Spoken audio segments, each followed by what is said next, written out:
Welcome access. इस video के अंदर हम स्ट्रक्ट और क्लास के बारे में बात करेंगे कि उनमें डिफरेंस क्या है। और ये जो प्रीवियस वीडियो थी उसके अंदर से ये जो स्ट्रक्चर है मेरे पास यहाँ पे अभी भी है। तो जो क्लास और स्ट्रक्चर है ना उसमें डिफरेंस और कुछ भी नहीं है। बस ये है कि आपके पास अगर ये जो चीज़ है इसको मैं प्राइवेट से हटा देता हूँ और जिस तरह से हमने फ़र्स्ट टाइम किया था ना, तो ये इसका जो स्ट्रक्चर है ना इसका अगर अभी मैं यहाँ पे देखेंगे कोई प्राइवेट या पब्लिक स्पेसिफिकेशन नहीं है। तो इधर अगर मैं कोई भी यूज़र बनाता हूँ तो इधर बाय डिफ़ॉल्ट जो भी चीज़ें होती हैं ना वो पब्लिक होती हैं। और जो क्लास होती है ना उसके अंदर बाय डिफ़ॉल्ट सारी जो एक्सेस स्पेसिफायर है वो आपका प्राइवेट होता है। बस इससे ज़्यादा और कोई डिफरेंस नहीं है। और क्लास बनाते हैं किस तरह से, जस्ट आपने इस कीवर्ड को क्लास के साथ रिप्लेस कर देना है, दैट्स इट। अब आपका ये जो है ये बाय डिफ़ॉल्ट, क्योंकि ये क्लास है तो ये बाय डिफ़ॉल्ट प्राइवेट होगा। आपने इस पे से कोई भी चीज़ जो है वो एक्सेस नहीं कर पाएंगे। और जो ही आप इधर इसको बोलेंगे कि भाई ये पब्लिक है तो ये जो है आपका यहाँ पे दोबारा से एक्सेस होना शुरू हो जाएगा और आप जो भी आप इसके साथ करना चाहें वो कर सकते हैं। तो ये होता है इसके अंदर डिफरेंस। सिर्फ़ और सिर्फ ये इतना ही है कि आपका जो क्लास है उसके अंदर बाय डिफ़ॉल्ट चीज़ें प्राइवेट होती हैं और जो स्ट्रक्चर है उसके अंदर बाय डिफ़ॉल्ट चीज़ें जो हैं वो पब्लिक होती हैं।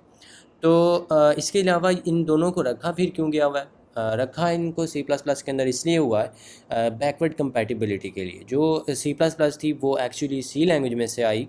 तो उस टाइम पे सी प्लस प्लस के अंदर जो कोड रन किया गया या जो जिस सी कोड की बेसिस थी उन्हीं को ही हमने सी प्लस प्लस के कंपाइलर के साथ कंपाइल करना था।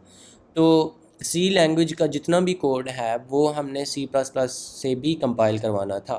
तो सी के अंदर क्योंकि स्ट्रक्चर्स होते हैं तो वो इसलिए रखा गया कि आप सी लैंग्वेज का कोड जो भी आपके पास है उसको आप directly just copy and paste करें into C plus plus file, तो आपकी वो इधर भी काम करेगी, कोई आपको चेंजेस नहीं करनी पड़ेंगी। दैट्स वाई हमने जो उसको बैकवर्ड कंपैटिबिलिटी है उसके लिए रखा हुआ है। लेकिन ऑब्वियसली इसके अंदर जो पब्लिक और प्राइवेट और फिर आगे मेथड्स और कंस्ट्रक्टर और काफ़ी काम जो है ऑब्जेक्ट ओरिएंटेड प्रोग्रामिंग का वो भी डाल दिया गया हुआ है। लेकिन जो स्ट्रक्चर्स एंड क्लासेस हैं सी प्लस प्लस के अंदर इनमें कोई डिफरेंस नहीं है अदर दैन दिस कि ये बाय डिफ़ॉल्ट प्राइवेट होते हैं जो क्लासेस हैं और इसमें हमें बताना पड़ता है पब्लिक है ये चीज़। और जो स्ट्रक्चर्स हैं उनके अंदर बाय डिफ़ॉल्ट चीज़ें पब्लिक होती हैं, उसके अंदर प्राइवेट करने के लिए हमें उसको स्पेसिफिकली बताना पड़ता है प्राइवेट।